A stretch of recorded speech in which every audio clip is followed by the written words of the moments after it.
What is going on, everyone? Psych Perspectives, giofvcks. And you know what we're about to do? We're going to talk about Dr. Umar Johnson. Now, let's go on and get the disclaimer out. Yes, I'm trans, LGBTQ plus, alphabet gang warrior. So he's right.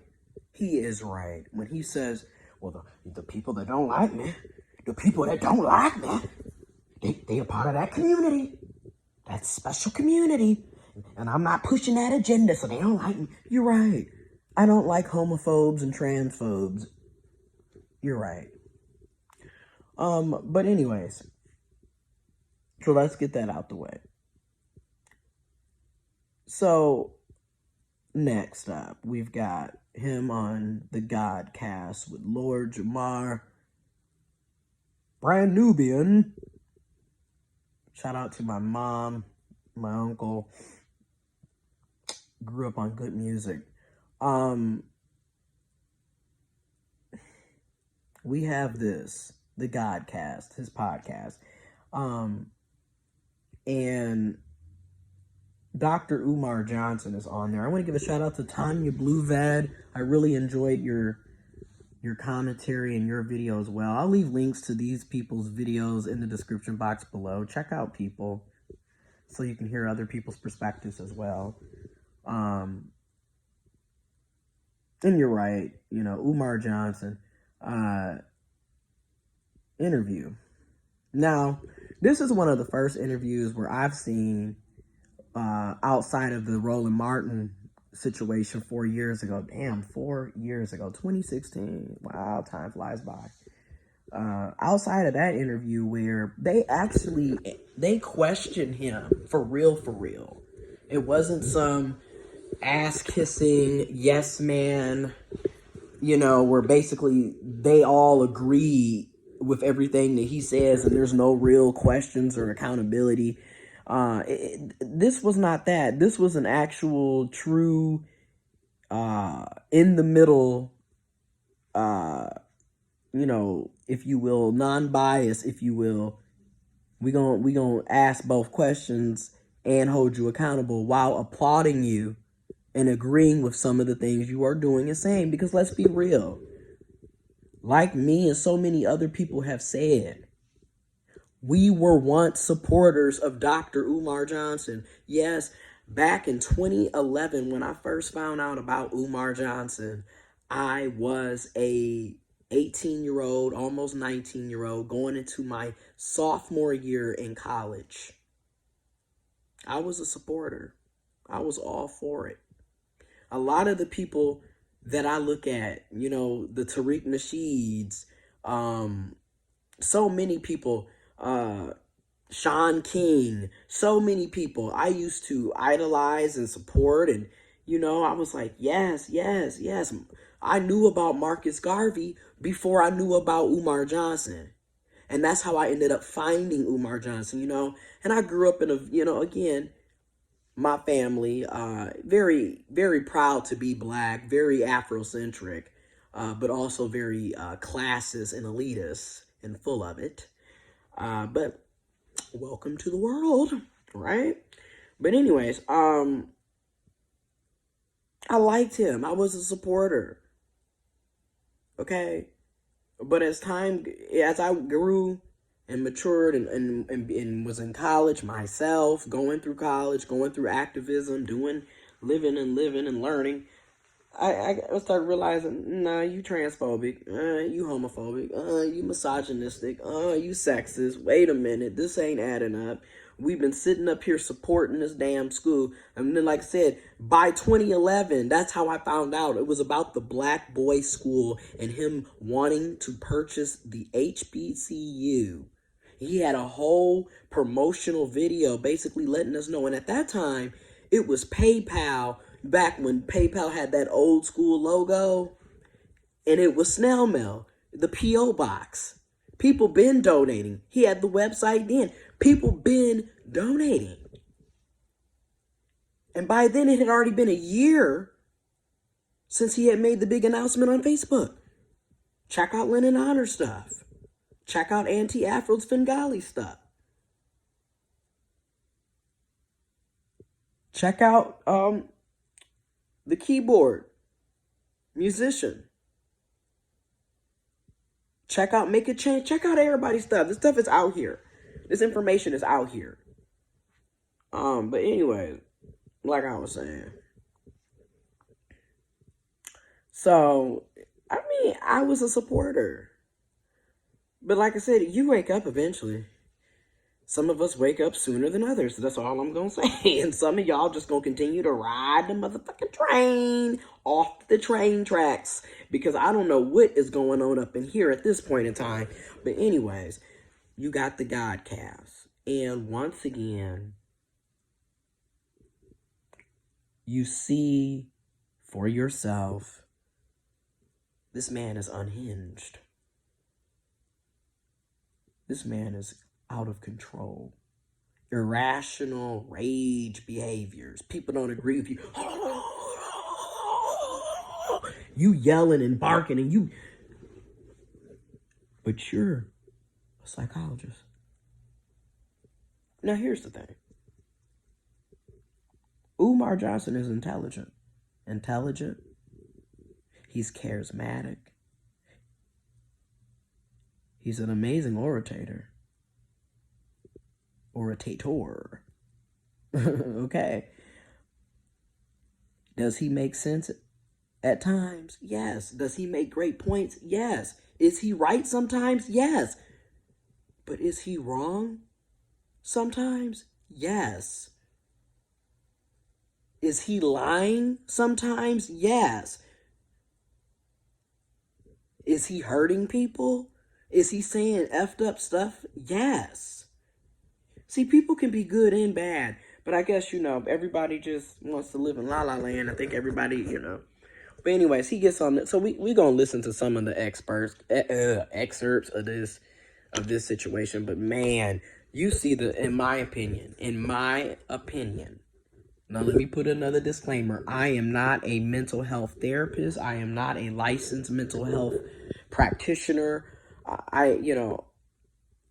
I'm not a mental health person, okay? I don't have any licensure or any in that. But I do have a master's degree in social sciences with a concentration on women, gender, sexuality, U.S. history, and politics.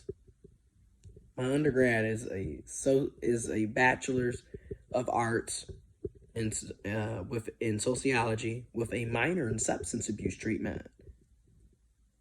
And I have 2 associate's degrees, an associate's in general studies and associate's in liberal arts. I say all this to say, don't none of that shit really fucking matter if I'm hurting people, if I'm lying to people, if I'm using people, if I'm taking advantage of people, if I'm misleading people. You can have all these credentials, all of these degrees, all these certificates, all these awards.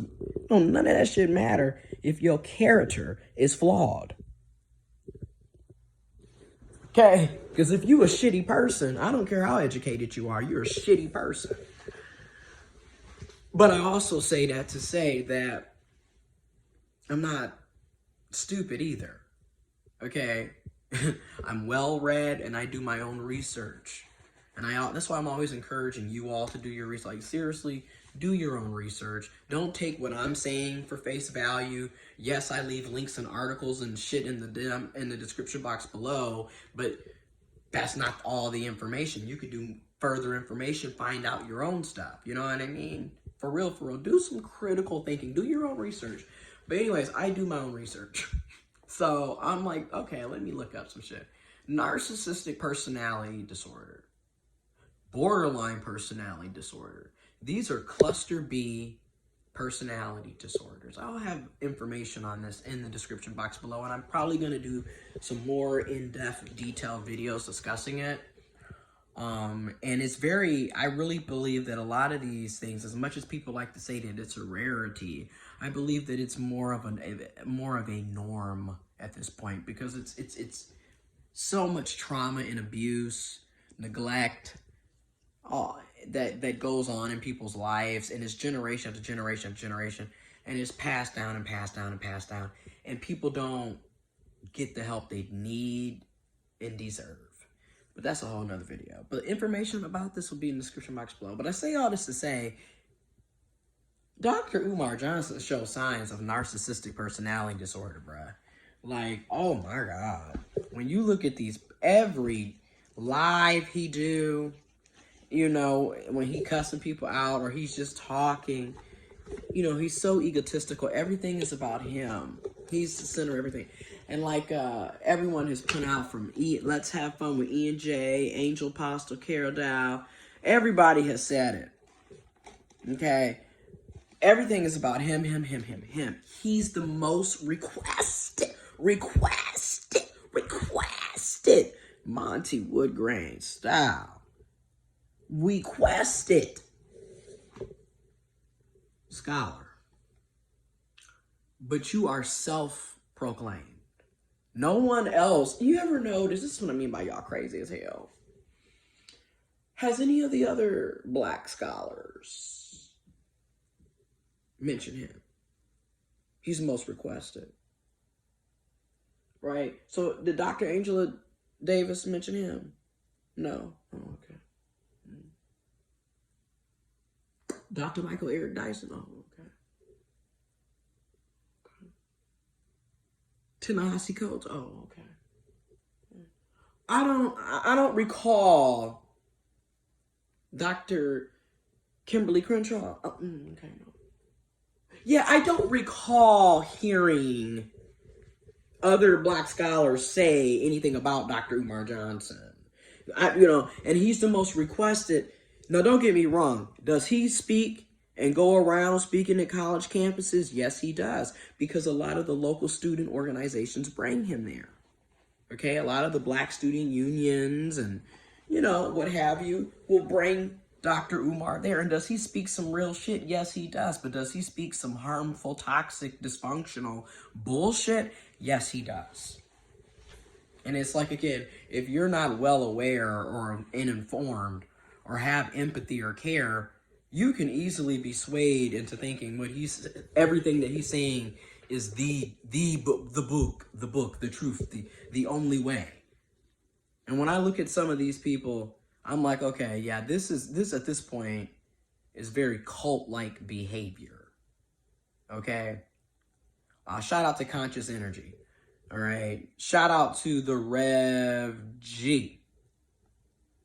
And it was crazy is I'm shouting all these people out, yet I know that people within this don't agree with each other. And that's fine. We're not going to all agree. But isn't it weird? Like, we got the homophobic folks. We got but Umar Johnson bad. Umar wrong, but you're just as homophobic as he is. Umar is doing a scam, y'all. He doing a scam, and you're doing the same shit. Like, everybody is pot calling the kettle black. Anyways, but Black Lives Matter. Okay.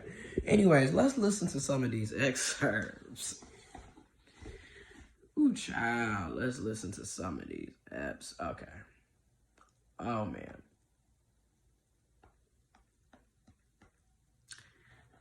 I'm getting ready to have a surgery coming up, so hopefully during that time of pain and recovery and healing, I'll be able to record a lot more videos and do some things here and there, since I'm just going to be laid up in pain, basically. So let's look at this. Let's listen to it. Just some excerpts. And don't get me wrong. If y'all gonna donate, at this point. I'm gonna be honest, I'm with Monty Woodgrain on that part. I agree with him on that part. I don't agree with everything he says. Because I ain't with the transphobia and the homophobia. I'm just not. You feel me? But I do agree with him on that one part, though. If y'all want to donate, y'all gonna donate. I mean, it's your money. It's your money. And this has been going on for 10 years. Y'all gonna do what y'all want to do. So it is what it is. But and shout out to what's happened with Common Sense. I just want to give everyone a shout out. Shout outs to Flowers and Jelly. Shout out to you. Black Anonymous. I just want to give everybody a shout out, you know. But I do hope everybody can come together. I mean, damn, Black Lives Matter and y'all really beefing. People is really beefing with each other, or at least saying ignorant shit. And once again, it's the cis black men. You know, I'm just gonna keep saying again, y'all be so y'all getting on. I thought we was holding Umar accountable, and now y'all, what's really going on? And that's why I say, how you gonna hold Umar accountable and then y'all acting like this too? I'm just saying. Anyway, let me stop. Okay.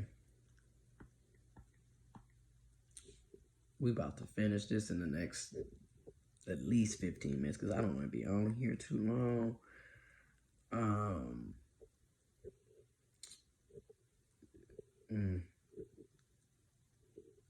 Y'all ready?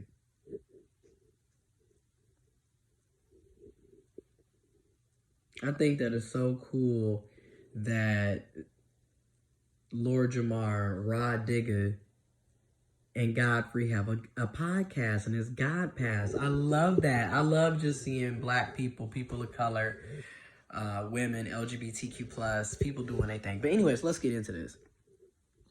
Let me turn it up so y'all can hear. So peace to you. I'm Oh, so wow. happy to have you.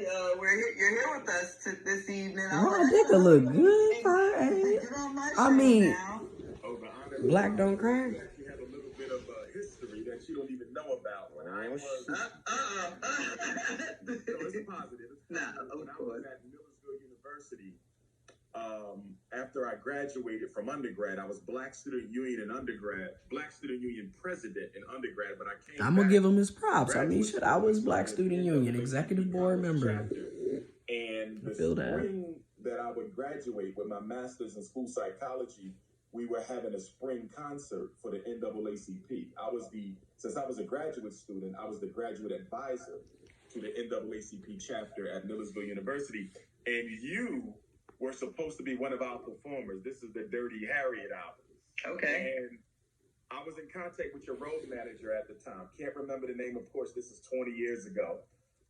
But we were advertising Rod Digger. Everybody was looking forward to seeing Rod Digger. And I got in touch with your road manager about a week before the show date. It was like late April, early May, right before the school year ended. And she said, I'm sorry. It was she or he. I think it was a she. And she said, I'm sorry.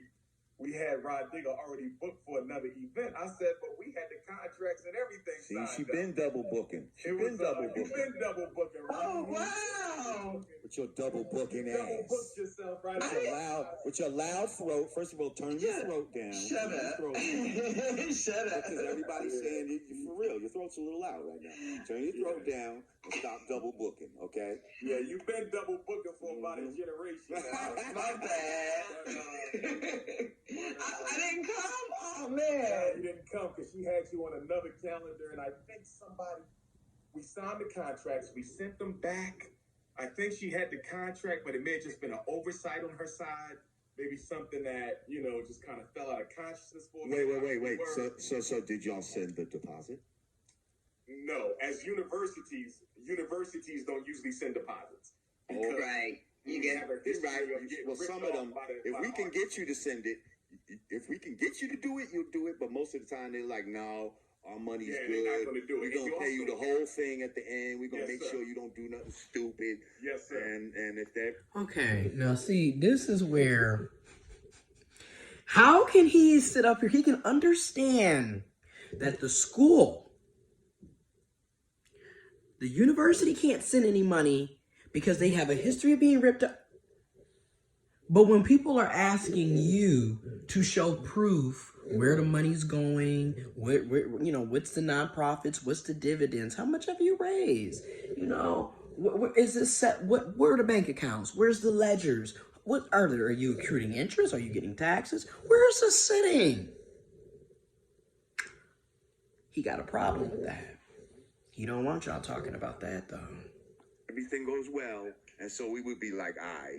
Like Exactly. those university checks, those shits was always good money, so you never, never complained about that. Exactly. And you got to remember, we were at a PWI, predominantly white university. We know that's right. Not necessarily, U of M, supportive University of us Michigan, having a University of Michigan hip-hop Flint, yes. anyway. PWI. So they were not going to let us do a deposit at all. Right, to know But black a few years people. before that, we had, when I was president of the Black Student Union, May of 1997, we had Jay-Z and KRS-One.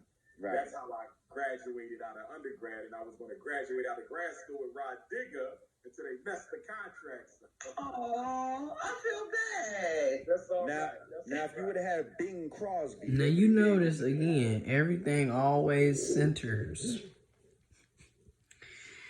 Everything always centers back to him, bruh. I mean, granted, it is an interview on him. But you see how it, like, was it just about you graduating, or was it the whole class going to be graduating? Like, it's just, I don't know, man. Go on. Yes, sir.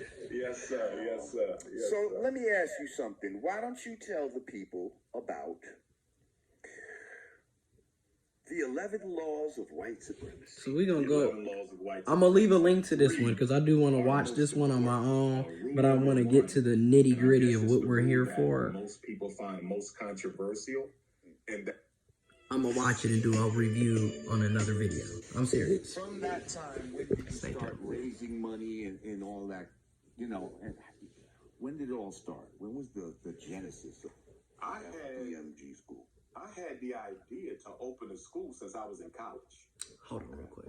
That idea became more serious when I became an assistant principal. It became even more serious when I became a principal. It was further intensified by being a school psychologist because they're sending me kids to be evaluated for learning disabilities and autism and ADHD and conduct disorder and emotional disturbances, and nothing's wrong with these babies. They can learn fine. The only problem is they've never been taught. So the pain and agony of finding my children every day, finding their teachers, some of them black, it wasn't all white people, some of them black. This is very true. Parents, nothing's wrong with your I'm going to be honest. Again, like I said, some of the stuff Dr. Umar Johnson says is very true. Like, he's not lying about when we're talking about the school, the prison pipeline, and what's going on with the children. You know, I was speaking from personal experiences, right? I had 2 black female teachers, or black women as teachers. And that was 1st, 2nd, and 3rd grade. And I was suspended, kicked out of class I had ADHD. And I was kicked out of class all the time. And these were 2 black women. So when he's talking about these situations, that's just my personal experience. I'm sure you all have personal experience. If you care to share and you would like to share, drop that in the comment box. child. They don't have a learning disability, they have a lazy disability. Oh, well, nah. I want y'all to hear me when I say that. It's not that people lazy. Children in special ed in America do not have a learning disability. Some of them They do. can read if they want to. They can learn how to do math if they want to. They have a lazy disability. Nah, And that's we're not always always the making them case. do their best. And so all of that professional pain is what drove me to finally taking the steps necessary, Sister Brother Jamar, to open up my own school. My first donation for the FPMG was taken in St. Louis, Missouri. Shout out to St. Louis. The spring of 2014. Y'all be seeing stuff saying you've been raising money. Again, I can't wait to see what Lennon gonna say, but that's a lie. Because back in 2011, I can speak from personal testimony and proof and true. We were donating then because, he was going to be trying to purchase an HBCU And at that time, like I said, he had the PayPal and he had a regular P.O. box where you could send in checks, money orders, and what have you. He was going to be raising money to buy that HBCU, and that was in 2011. That was 3 years before this supposed date. For 10 years, that's a damn lie. The first donation was spring of 14, St. Louis, Missouri. There was brothers and sisters there. It was a jam-packed house, okay? And we raised that money to pay the attorney to enter a bid in order to try and purchase the St. Paul's College in Lawrenceville, Virginia, which was a former HBCU built by a close friend of Booker T. Washington and George Washington Carver. That was our original goal. Raise 2011, y'all. and get the HBCU. 2000. We were unsuccessful. And this was 6 years ago, you said. Yes. That was 2014. Okay. And St. Paul's was sold about 2 or 3 years later to the Chinese. And that is an insult. Oh my God. So, and my thing is this, and I'm gonna say it. Dr. Umar is basically like the Black Trump. You know, he spews xenophobic shit. And again, I don't understand how, as a black person, and that's just me personally, when we talk about being Pan-African, and we talk about in Black Student Union, for me, okay, and I was in the Black Student Union July 2013 to May, well, technically August 2017 at the University of Michigan Flint.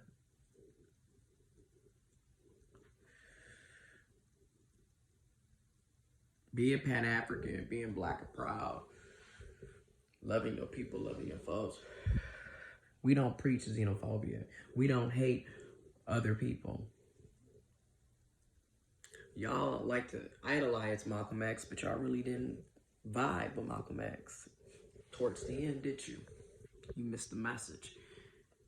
Chinese buying HBCU with all these black millionaires. That's an insult. Oh, the Chinese. No, he is. Now, again, he'll say some fucked up ass shit, and then he'll say some real shit. He is right.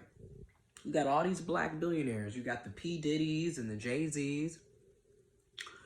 This is why I be trying to tell you, capitalism is not your friend, black folks. Capitalism is never going to be your friend because you got all these billionaire rich ass. You got the Oprahs, Oprah Winfrey's, the Tyler Perry's. You got all these. Again, sharing the wealth. What are they doing? They doing the same thing that the rich white billionaires are doing. Okay, pay attention, y'all. Can buy up all that shit. Like I remember when the hot records to sample and shit from hip hop. Yeah, they came from Japan and all that, and went to all the record stores in New York and all, where we and bought up all the records, took them back over there, and now a record that might have cost $60, $70 over there, over here, costs like $400 in their record store over there. Yeah, it's crazy, and people will buy that shit over there. Wow. All right, so you started getting the money, started getting donations. From what I understand, you raised about $750,000. Yes. Well said. $750,000. About 20 months ago, you end up purchasing 2 buildings. Yes. 4 buildings. 4 buildings. Okay. For about 2 schools, 4. And think about this. Monty Woodgrain done been up there personally. He got videos. Lennon Otter done documented. And the great anti-Afros Svengalis.